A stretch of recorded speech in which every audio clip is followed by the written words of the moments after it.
है बड़े विशेष हैं, वो हम सुनेंगे। इससे पहले हमारे मध्य में भाई सुशांत जी उपस्थित हैं।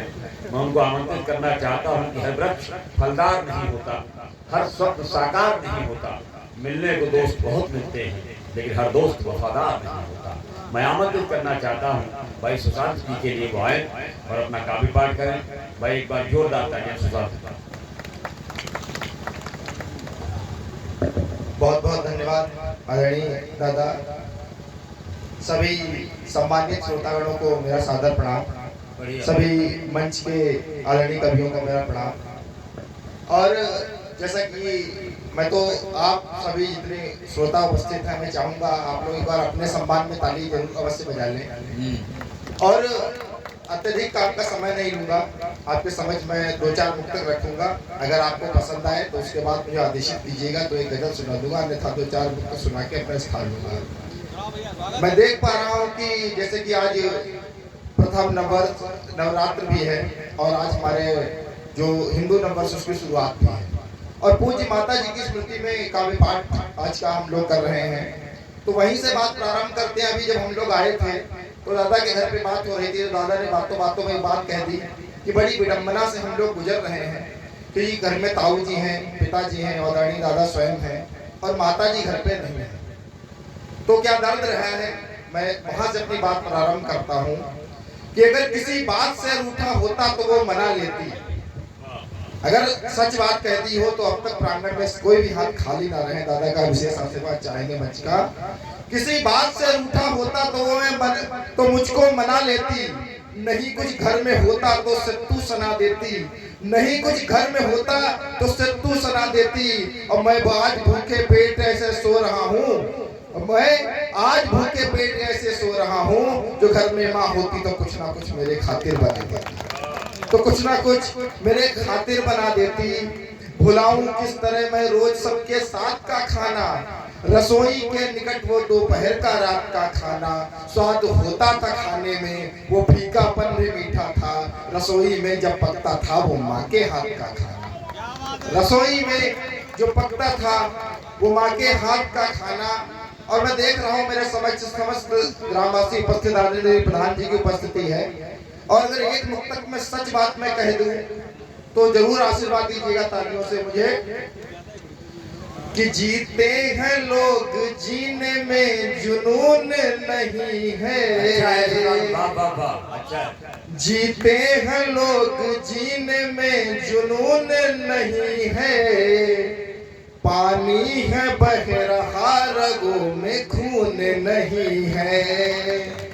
जीते हैं लोग जीने में जुनून नहीं है।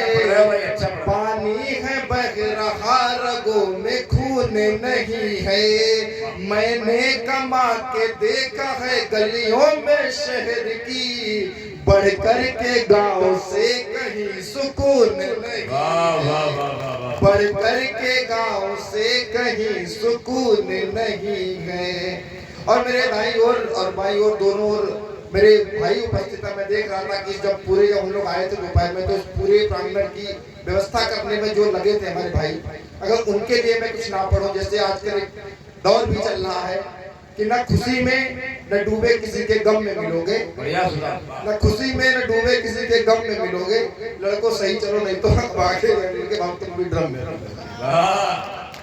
हालांकि ये दर्द ये कोई हास्य का विषय नहीं है, ये गंभीर चिंतन का विषय है कि जहां हम लोग नारी सशक्तिकरण की बात करते हैं। मैं किसी भी मोर्चे किसी भी एजेंडा के खिलाफ नहीं हूं, लेकिन अगर सच बात मैं पढ़ दूं कि मैंने एक दर्द देखा कि मेरे पड़ोस में एक बालक रहता है कि जब पिता के ना रहने के बाद जिम्मेदारी उस पर पड़ी तो माँ ने अपने बेटे से कहा कि बेटा कुछ कमा, क्योंकि तेरे ऊपर बहन की जिम्मेदारी है। और वहां से बात प्रारंभ करते हैं, अपने भाइयों के लिए 4 पंक्तियां पढ़ते हैं कि मिन्नत करते प्यार की खातिर वे भी प्यारे होते हैं। बहुत अच्छा। बात बाप के या बापू संग घर के सहारे होते हैं। अच्छा है। और अगली 2 पंक्तियां कि जो 15 टुकड़ों में सब बरामद हुआ, तो उस आक्रोश में रखता हूं आपके समक्ष कि मिन्नत करते प्यार की खातिर वे भी प्यारे होते हैं। बाद बाप के या बापू संग घर के सहारे होते हैं, जिन्हें लड़कियां प्यार में अपने रह रह कर तड़पाती हैं, ये लड़के भी घर वालों की आंख के तारे होते हैं, ये लड़के भी घर वालों की आंख के तारे होते हैं। छीन कर दूजे की थे थाली नहीं बैठे, इनकी भी ले लो माला, बताना पड़ता है कि छीन कर दूजे की थे थाली नहीं बैठे, जो दे सके न छाओ उस डाली नहीं बैठे। मैं जानता हूँ मेरे जैसे कई यार हैं मेरे, जब से हुए समझदार वो खाली नहीं बैठे। मैं जानता हूँ मेरे जैसे कई यार हैं मेरे। अच्छा। और एक आरोप लगता कि लड़के ने पढ़ाई छोड़ दी, आवारा गर्दी करने लगा। भाई साहब अगर सच बात कह दी हो कि लड़का पढ़ाई क्यों छोड़ता है, तो जितनी ताली आप तक नहीं मिली मेरा जोरदार समर्थन करिएगा। कि कलम से कागजों पर की कढ़ाई छोड़ देते हैं, यहाँ बेकार रातों से लड़ाई छोड़ देते हैं, किताबों से भी बढ़कर बोझ जिम्मेदारियों का हो, नहीं यूं ही कभी लड़के पढ़ाई छोड़ देते, नहीं यूं ही कभी लड़के पढ़ाई छोड़ देते हैं। बहुत अच्छा, बहुत बढ़िया भाई, वाह। कि तोड़े से जो ना टूटे वो, फिर से याद करिएगा वो 15 टुकड़ों वाला दर्द। तोड़े से जो ना टूटे वो वादा मिलना मुश्किल है, जितना प्रेम करोगे उसका आधा मिलना मुश्किल है।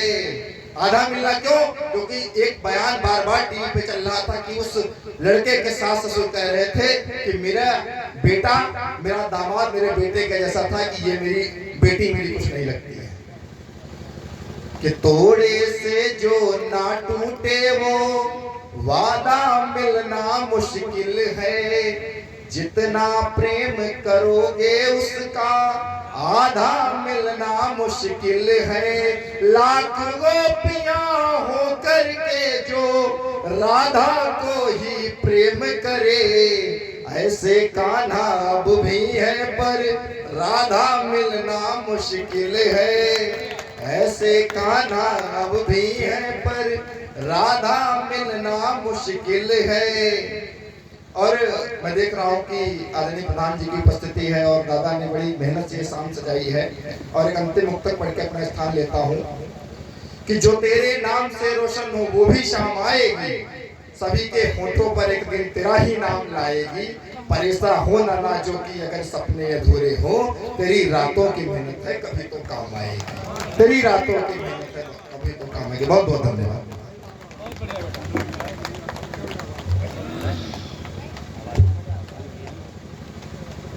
बहुत अच्छा कवि है, इसको तालियां डबल हो जाओ। सबसे बड़ी बात ये है हम भी गा लेते हैं, और जब हम पढ़ते थे तो हमने जब सुनाया तो हमें 2 पुरस्कार मिले, एक सुनाने का ही बंद करने का।